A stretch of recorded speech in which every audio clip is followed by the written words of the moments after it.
Hello friends, agri boy India की नई video में आपका स्वागत है। आज हम यहाँ पर मैथ से रिलेटेड कॉम्पिटिटिव एग्जाम के क्वेश्चन के बारे में डिस्कशन करेंगे। तो आइए हम मक्का की वीडियो स्टार्ट करते हैं। सबसे पहले हम आउटलाइन के थ्रू इस वीडियो में किस टॉपिक को कवर करने जा रहे हैं उसको यहाँ पर चर्चा करेंगे। सबसे पहले हम इंट्रोडक्शन की बात करेंगे, उसके बाद एरिया और डिस्ट्रीब्यूशन की जो वर्ल्ड और इंडिया लेवल पर रहेगा। उसके बाद क्लासिफिकेशन देखेंगे जिसमें 7 वेराइटियों के बारे में डिस्कशन करेंगे। उसके बाद अपन मार्फोलॉजी ऑफ प्लांट का देखेंगे। उसके बाद न्यूट्रिएंट वैल्यू क्या है, क्लाइमेट और सॉइल क्या चाहिए, वैरायटी कौन कौन सी है, सीड रेट कितना है, यील्ड कितनी है और इम्पोर्टेंट पॉइंट देखेंगे। सबसे पहले अपन बात करते हैं इंट्रोडक्शन की, जिसमें आता है बोटेनिकल नेम। बोटेनिकल नेम में जियामेज कहलाता है। उसके बाद फैमिली देखें तो पोएसी होती है, इसे ग्रेमिनी भी कहते हैं। और ओरिजिन प्लेस देखें तो मैक्सिको और साउथ अमेरिका होता है, जिसमें से मैक्सिको को ज़्यादा प्रेफर करेंगे अपन।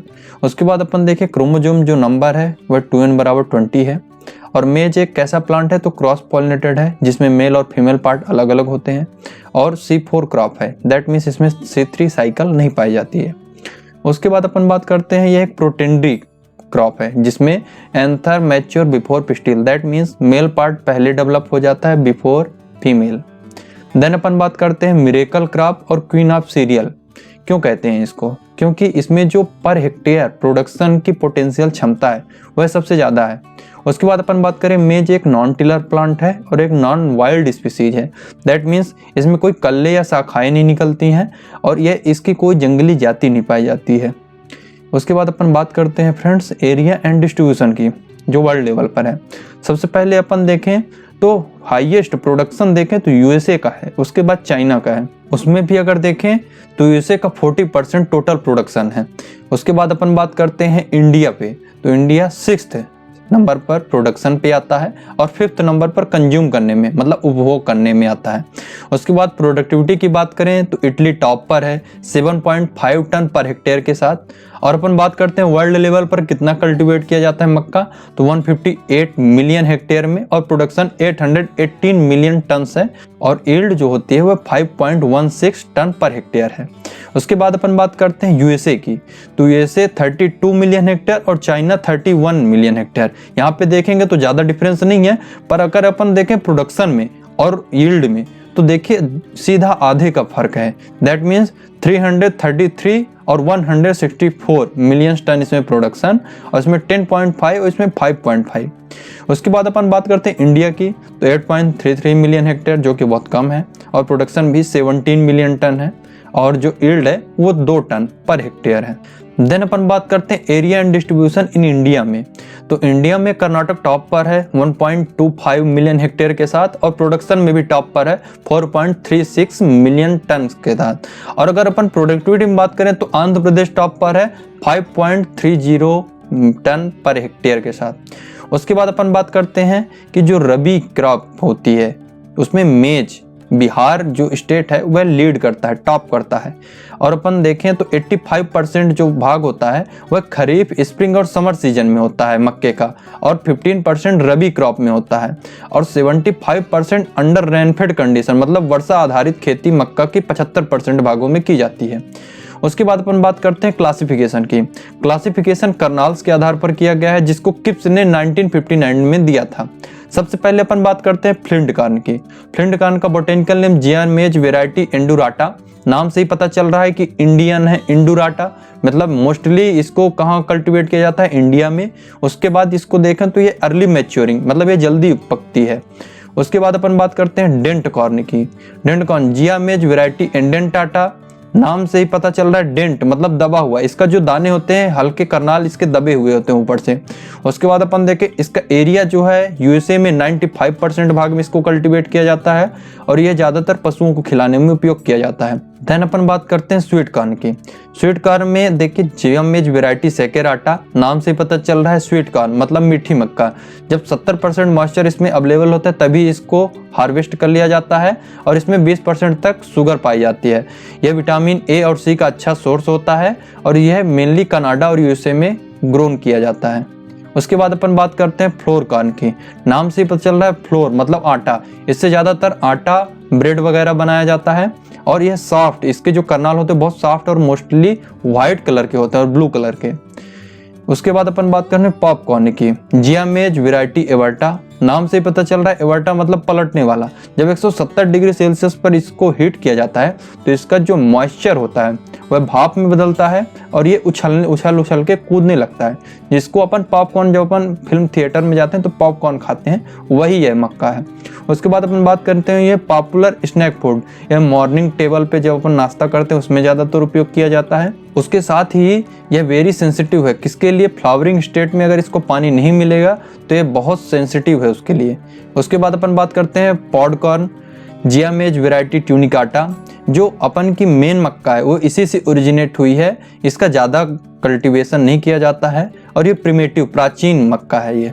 उसके बाद अपन बात करते हैं वैक्सीकॉर्न की, जियामेज वैरायटी सर्टेन, जिसमें अपन बात करेंगे 78% एमाइलोपेक्टिन और 22% एमाइलोज होता है, इसमें स्टार्च की मात्रा ज़्यादा होती है। देन अपन बात करते हैं मॉर्फोलॉजी ऑफ प्लांट की, जिसमें सबसे पहले अपन बात करते हैं कि बच्चों को बहुत डाउट रहता है कि कौन सा भाग ईयर कहलाता है, कौन सा कर्नाल कहलाता है, कौन सा स्टॉक कहलाता है, तो उसके बारे में आज डिस्कशन करेंगे हम। सबसे पहले अपन देखेंगे जो मेल का पुष्पक्रम होता है वह टेसल कहलाता है, ये टॉप पर होता है, ये रहा इन्फ्लोरेसेंस। और जो फीमेल का है उसे सिल्क कहते हैं या ईयर कहते हैं, क्योंकि ये सबसे पहले ऊपर ये टॉप पर, ये मेनली इन्फ्लोरेसेंस है फीमेल का, और ये पूरी मक्का होती है इसे ईयर कहते हैं। और इसके जो एक दाना होता है उसे कर्नाल कहते हैं, और जो इसके ये पत्ते दिख रहे हैं इसे हस्क कहते हैं।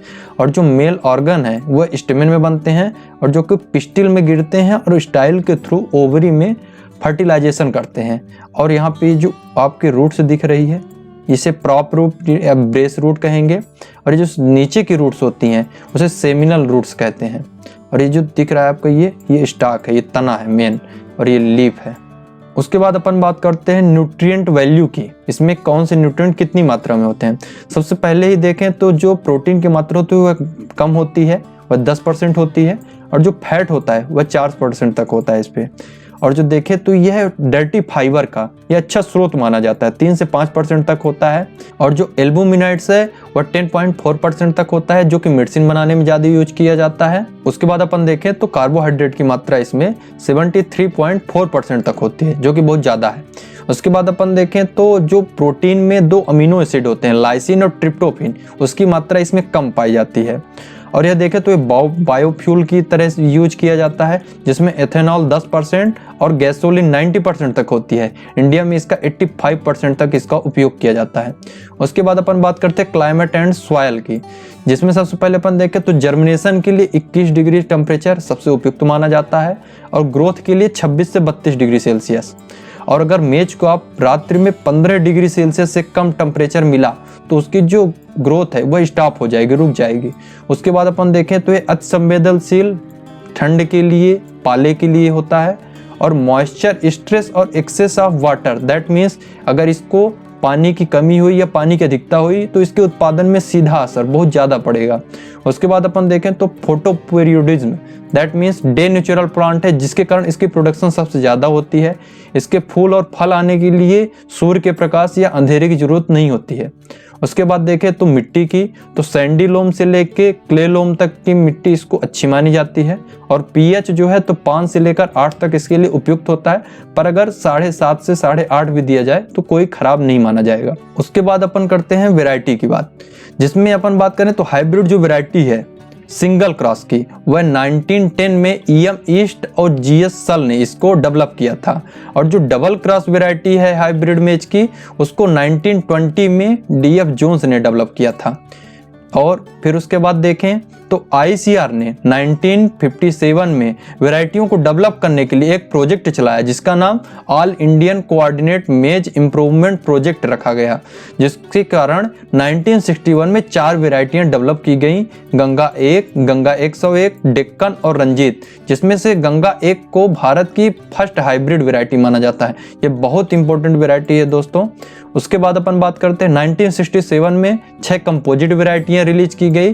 कंपोजिट वैरायटी किसे कहते हैं? जिसमें फिनोटिपिक चेंज किया जाता है, दैट मीन्स साइज और शेप और जो उसकी लंबाई होती है उसको सभी को मिक्स करके जो नई वैरायटी बनाई जाती है उसे कंपोजिट वैरायटी कहते हैं। और उसमें देखें तो 6 वैरायटी कौन कौन सी हैं, तो विक्रम, विजय, अंबर, किसान, जवाहर और सोना, उसके बाद 1971 में लाइसिन जिसमें ज़्यादा रहे और ट्रिप्टोफेन, उसके लिए ओपेक 2 जीन का उपयोग किया गया।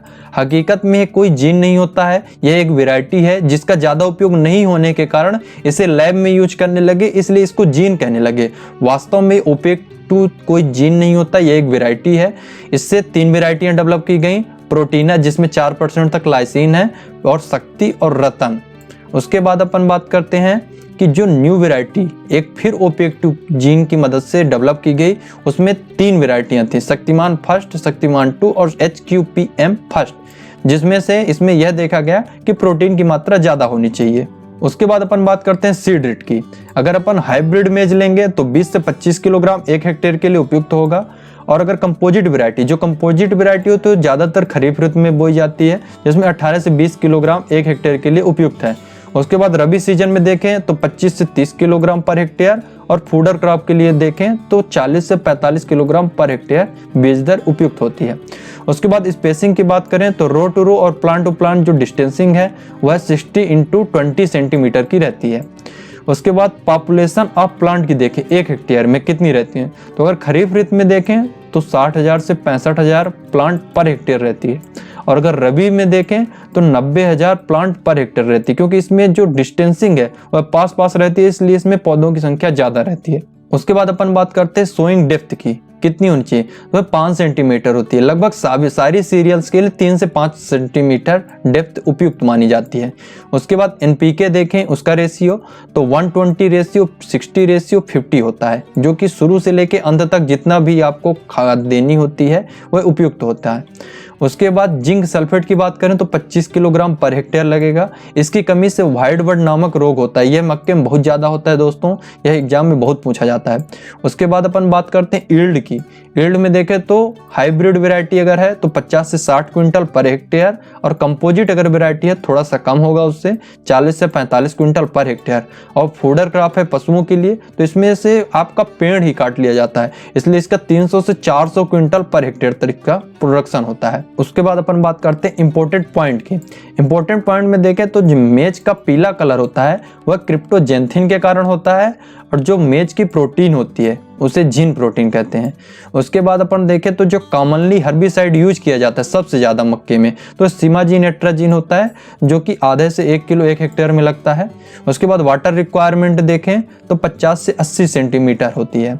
उसके बाद यह देखते हैं कि जो आदमी होली डिपेंडेंट, मतलब पूरी तरह से मक्के पर डिपेंड रहेगा, मतलब उसकी रोटी भी खाएगा, उसको पका के भी खाएगा, तो उसमें पेलाग्रा नामक रोग हो जाता है। यह क्यों होता है दोस्तों, सबसे मेन कारण है विटामिन बी कॉम्प्लेक्स। उसमें विटामिन बी कॉम्प्लेक्स की कमी होती है, जिसके कारण उसमें पेलाग्रा नामक रोग होता है। उसमें नियासिन की भी कमी होती है और ट्रिप्टोफेन की भी कमी होती है, पर मेनली विटामिन बी कॉम्प्लेक्स आपको जब पेपर में पूछा जाएगा तो इसको अपन टिक करेंगे। उसके बाद अपन देखते हैं ड्रोसोफिला ऑफ क्रॉप प्लांट मेज क्यों कहलाता है, क्योंकि जो लैब पर ज़्यादा एक्सपेरिमेंट किए जाते हैं वह इसी पर किए जाते हैं। क्यों किए जाते हैं, क्योंकि मोनोसियस प्लांट होते हुए भी इसमें जो मेल और फीमेल है वह अलग अलग भागों में होते हैं। उसके बाद देखें तो बैकबोन ऑफ अमेरिका कहा जाता है मक्के को। उसके बाद अपन देखते हैं कि अपन की जो जिया मेज वैरायटी है कहाँ से ओरिजिनेट हुई है, तो टियोसिनेट नामक यूक्लेना मैक्सिकाना नामक बोटेनिकल नाम की वैरायटी से डेवलप की गई है। उसके बाद अगर आप सिंथेटिक वैरायटी पूछे तो है अंबर है। और अगर देखें मॉइस्चर और न्यूट्रिएंट की दृष्टि से अगर सबसे क्रिटिकल स्टेज पूछे आपसे तो टेसलिंग और सिल्किंग है। यह लगभग 40 से 45 दिन की स्टेज होती है। टेसलिंग मतलब जब नर पुष्प आते हैं और सिल्किंग मतलब जब मादा पुष्प आते हैं। अगर मक्के से रिलेटेड आपको कोई क्वेश्चन में डाउट है तो इसे कमेंट सेक्शन में ज़रूर लिखिए, और अगर वीडियो पसंद आ रहा है तो इसे लाइक और शेयर कीजिए, और हमारे साथ कॉम्पिटिटिव एग्जाम की ऐसे ही वीडियो पाने के लिए हमारे साथ जुड़े रहिए।